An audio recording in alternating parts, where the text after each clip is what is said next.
Assalamualaikum warahmatullahi wabarakatuh. Perkenalkan, nama saya Wila Erma, NIM 8605233383, jurusan Fakultas Keguruan dan Ilmu Pendidikan, UPBJJ, UT Pontianak. Baik, pada kesempatan ini saya akan menjelaskan tentang peran ontologi, epistemologi, dan aksiologi dalam membentuk dasar-dasar filsafat ilmu.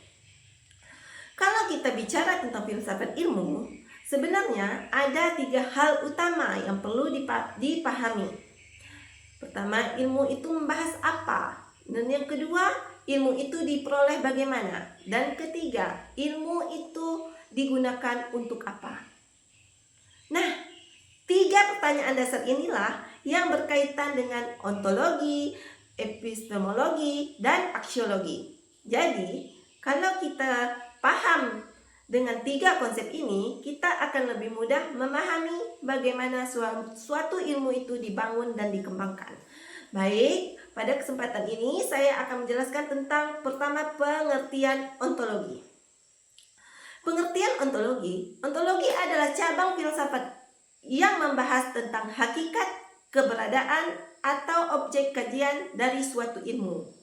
Ontologi menjawab pertanyaan, misal contoh sederhananya, ilmu ini sebenarnya mempelajari apa? Apa yang dikaji dalam ilmu itu? Misal contohnya pelajaran biologi. Biologi itu kan mempelajari tentang makhluk hidup. Atau sosiologi. Sosiologi itu mempelajari tentang masyarakat. Dan psikologi mempelajari tentang perilaku serta kondisi kejiwaan manusia.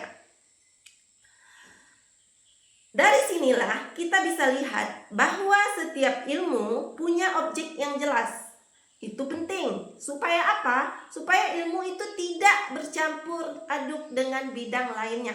Kalau dilihat lebih dalam, ontologi bukan cuma sekedar menyebut objek kajian, tetapi juga membantu kita memahami bahwa realitas yang dipelajari itu memang benar-benar ada dan layak dikaji secara ilmiah. Jadi ontologi menjadi dasar awal dalam membangun sebuah ilmu. Karena tanpa kejelasan objek, ilmu itu akan sulit berkembang dengan arah yang jelas. Lalu, yang kedua adalah epistemologi. Epistemologi itu membahas tentang bagaimana pengetahuan atau ilmu itu diperoleh. Dari mana sumbernya dan bagaimana kebenarannya bisa diuji.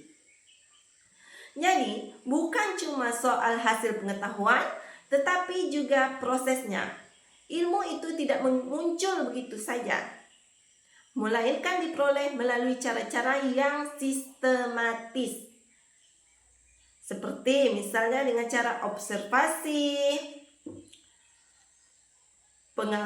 pengalaman penalaran yang logis, wawancara, penelitian, dan metode ilmiah lainnya. Epistemologi ini penting karena kita jadi tahu bahwa ilmu itu harus punya dasar yang kuat. Artinya, sesuatu tidak bisa disebut ilmu kalau hanya berdasarkan dugaan atau pendapat pribadi tanpa bukti yang jelas.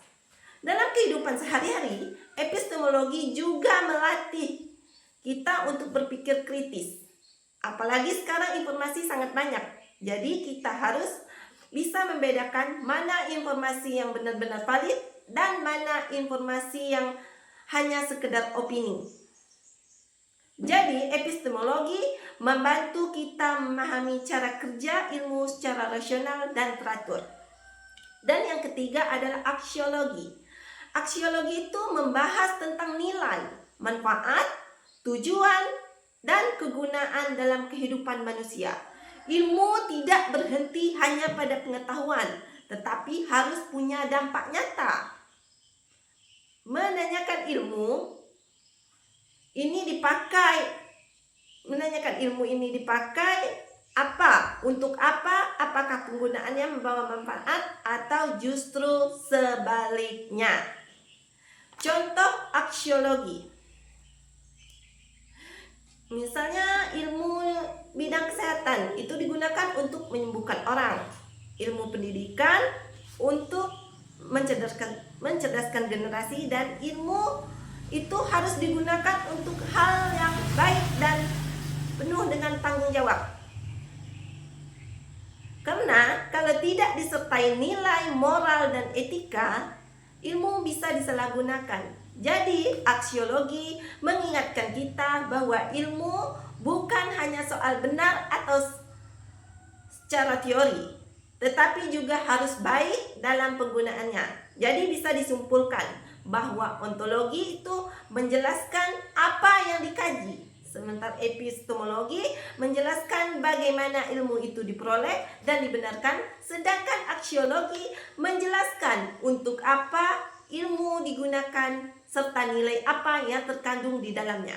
Tiga konsep ini saling berhubungan dan menjadi dasar penting dalam filsafat ilmu. Tanpa ontologi, ilmu tidak punya objek yang jelas. Tanpa epistemologi, ilmu tidak punya cara yang baik benar untuk diperoleh. Dan tanpa aksiologi, ilmu bisa kehilangan arah manfaatnya. Itulah sebabnya tiga landasan ini sangat penting dalam membentuk dasar-dasar filsafat ilmu. Sekian, terima kasih atas penjelasannya. Atas kekurangan dalam penjelasan saya mohon dikoreksi. Terima kasih. Assalamualaikum warahmatullahi wabarakatuh.